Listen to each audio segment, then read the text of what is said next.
Առաջիկայում հարգելի բարեկամներ, մանդատները կվերցնեն, կգնան երթումները կկարտան ազգային ժողովում, անպայման երթումները կխախտեն, նրանց մի մասը արդեն երթումը խախտել է, և նաև երթումները խախտածների մեծ մասը զինվորական ծառայությունից խուսափել են։ Մի խոսքով այս մարդիկ կգնան, մանդատները կվերցնեն, երթումները կկարտան, երթումները կխախտեն, կդառնան ուխտադրուժ ստահակներ և պարլամենտում կսկսեն արհեստական լարվածություն առաջացնել, արհեստական լարվածություն ստեղծել, իմիտացիա ստեղծել, զոհի կերպարների մեջ մտնել, իբրև թե մենք պայքարում ենք պետության, ժողովրդի, ազգի համար։ Ես ձեզ չեմ ասել, թե ինչու դուք իշխանափոխություն չեք իրականացրել, որովհետև եթե ես ձեզ ասեմ ինչու իշխանափոխություն չեք իրականացրել, դուք կարող եք ասել իշխանափոխություն, իսկ դու ինչու չես իրականացրել։ Ես տարիներ շարունակ ձեզ պեսներին ասել եմ ինչու դուք սահմանադրությամբ օրենքներով ձեզ վերապահված լիազորությունները չեք իրականացրել։ Հայաստանի քաղաքական գլխավոր մարմինը Հայաստանի Հանրապետության պարլամենտն է, ներկայացուցչական գլխավոր մարմինը Հայաստանի Հանրապետության պարլամենտն է և պետության հետ, ժողովրդի հետ տեղի ունեցած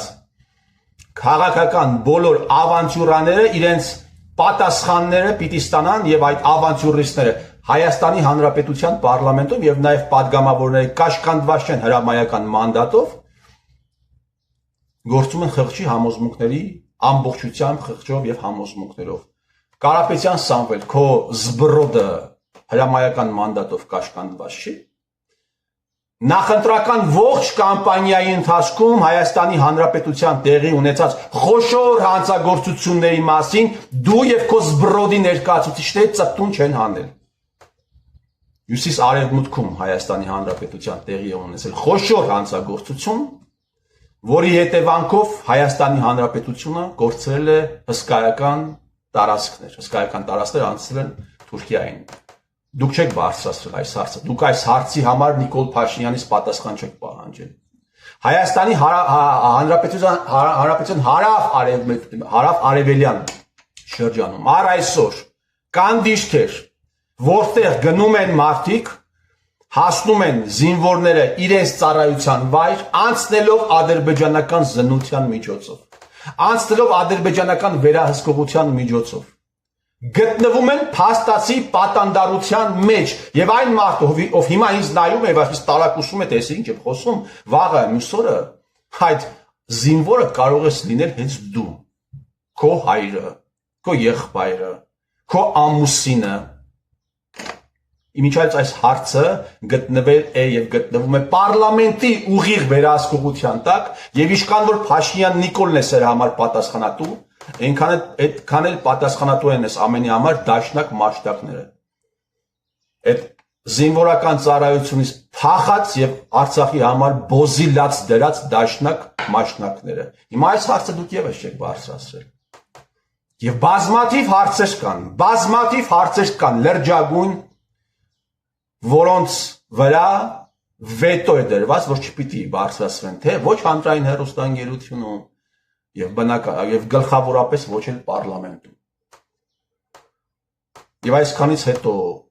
դուք ինչ պիտի պատասխանեք։ Դուք ինչ պիտի պատասխանեք այ կոլաբորանտ ստահակներ։ Ձեզ թվում է լավ ոստիկան, վատ ոստիկան խաղը հա շարունակվելու է։ Ադրբեջանի ղեկավարությունը հայտարարեց հարգելի բարեկամներ, որ համաձայնեցված է, արդեն համաձայնեցված է։ Իմիջիայլ ցանկացած բառի, ցանկացած տառի համար ես սա ասում եմ բոլորին։ Ես պատասխանատվություն եմ կրում։ Եթե բազմաթիվ անգամներ եմ ձերբակալվել և ոստիկաններին կամ ինձ հետ զրուցած այլ մարմինների ներկայացուցիչներին, այլ կուսակցականներին ասել եմ, եթե որևէ հարցում դուք գաք ապացուցեք, որ ես սխալ եմ, ես ներողություն եմ խնդրելու, ելնելու եմ ներողություն խնդրում, իսկ եթե պարզվեց, որ միտում է եղել այդ ամենի մեջ, ես իմ հրապարակային գործունեությունը դադարեցնում եմ։ Ադրբեջանի ղեկավարությունը հայտարարեց, հարգելի բարեկամներ, որ համաձայնեցրել են Հայաստանի հետ խաղաղության պայմանագրի վերջնական տեքստը, բայց դրա համար պետք է, որ Հայաստանը հրաժարվի տարածքային պրետենզիաներից, ասել կուզեն, պիտի սահմանադրության մեջ փոփոխություններ տեղի ունենան։ Եվ ինչ է տեղի ունենալու ապագայում Հայաստանում, այս ամենի ֆոնին ստեղծվելու է լարվածություն, ստեղծելու են այոյի ճամբար, ոչի ճամբար, Սերժիկը այդպես է գործում։ Դաշնակ մաշնակներն ասում են, մենք ջենտլմենական պայմանավորվածություն ունենք, ասում է բանի հետ,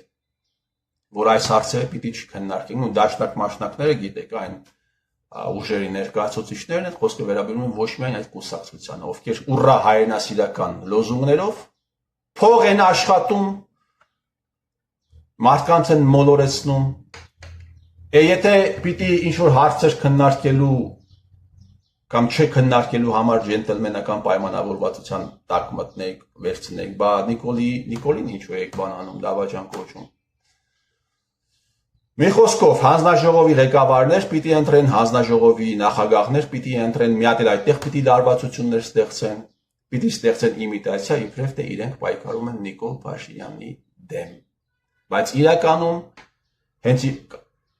պետությունն է, իշխանությունն է իրենց ասելու, այս հարցը կբարձրացնես, այս հարցը չես բարձրացնի։ Այս թեմայի մասին կխոսես, այս թեմայի մասին չես խոսի։ Վերջերս ինձ մի տեսանյութ տվեցին, որ ցույց տվեցին, որտեղ պետական պահպանության ծառայության տնօրենի տեղակալն է ելույթ ունենում եւ իրեն հարց է տալիս մի դաշնակ եւ տպավորություն է ուղղակի ստեղծվում, ու այդ հարցը պայմանավորված է, որովհետեւ այդ մարդը հարցին պատասխանելու ընթացքում օգտվում է շպարգալկայից։ Ու տպավորություն է ստեղծվում, որ պայմանավորված հարց է։ Բայց այն, որ դաշնակները եւ ողջ նախընտրանկալ կամպանիայի ընթացքում այդ ուժեղ Հայաստան կուսակցության դաշինքի ներկայացուցիչները հստակ չեն խոսել կոնկրետ որոշակի հարցերի վերաբերյալ, դա փաստ է։ Եվ դուք չեք կարող կոչվել ընդդիմություն, որովհետեւ դուք, խոսքը վերաբերում է Ջոջեին, դուք վաճառված ստահակներ եք։ Սամվել Կարապետյան, դու չես կարող լինել ընդդիմություն։ Փաշինյան Նիկոլը 30 միլիոն դոլարի լավություն է արել քեզ։ Դու ինչ ընդդիմություն։ Նիկոլ Փաշինյանին հաղթելու համար նախ պիտի Նիկոլ Փաշինյանին հաղթես խոսքով։ Դու սկի խոսել չգիտես։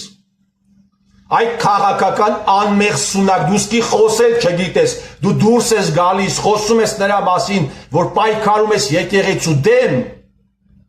Եկեղեցու ավանդույթները դրած ոտնահարում են Գագիկ Ծառուկյանը։ Բա խոսեիր, ինչու չէիր խոսում։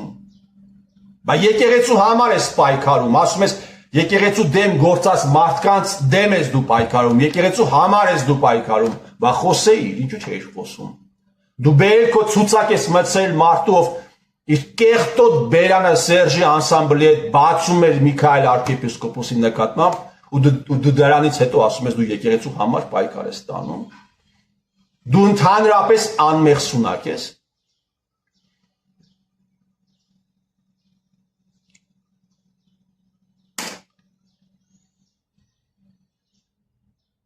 2024 թվականին Ադրբեջանի ղեկավարությունը հայտարարեց, որ հարցազրույց է վերցրել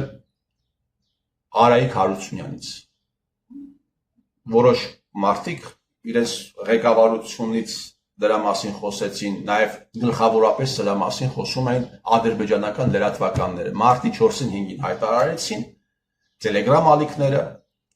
եւ նաև ասացին, որ այդ անոնսից հետո ասացին, որ հրապարակելու են հարցազրույցը մարտի վերջ, բայց հարցազրույցը չհրապարակվեց։ Ինչի դիմաց Աղվան Վարդանյան, այս հարցը ով պիտի բարձրացնի։ Այս հարցը Նիկոլինով պիտի տա, ինչի դիմաց։ Իմիջիայլոց այդ ընթացքում Նիկոլ Փաշինյանը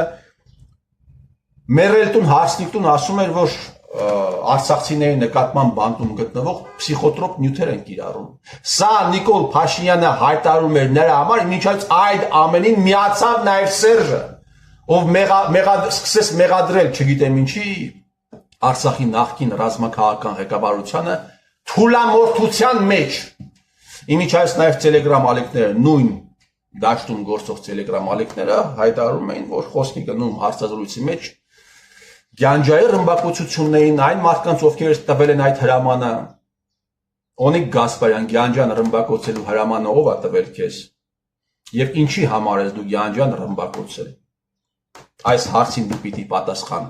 տաս, թե պիտի պատասխան չտաս։ Հիմա, բայց այդ հարցազրույցը չհրապարակվեց, հարգելի բարեկամներ, ընթացքում Նիկոլ Փաշինյանն ասում էր, որ փսիխոտրոպ նյութեր են կիրառում, ասում էր նրա համար, որ հանկարծ այնուամենայնիվ, եթե հարցազրույցը հրապարակվի, դուրս գա ասի, բայց ես ձեզ ասում եմ, չէ՞, փսիխոտրոպ նյութեր են կիրառում, ասել կուզե, ժամանակակից հայերենով ասած, Արայիկ Հարությունյանի Նիկոլ Փաշինյանը պատրաստում էր այդ դաշտը, Արայիկ Հարությունյանի խոսքերը ոսկեղենիկ հայերենով ասած ասնաբանի չեն։ Բայց չհրապարակվեց հարցազրույցը, բայց այդ հարցազրույցը կա։ Ինչի դիմաց չհրապարակվեց։ Ուղղակի ուզում եմ հիշեցնեմ, որ այդ ընթացքում քանդվեց հյուսիս արևմտյան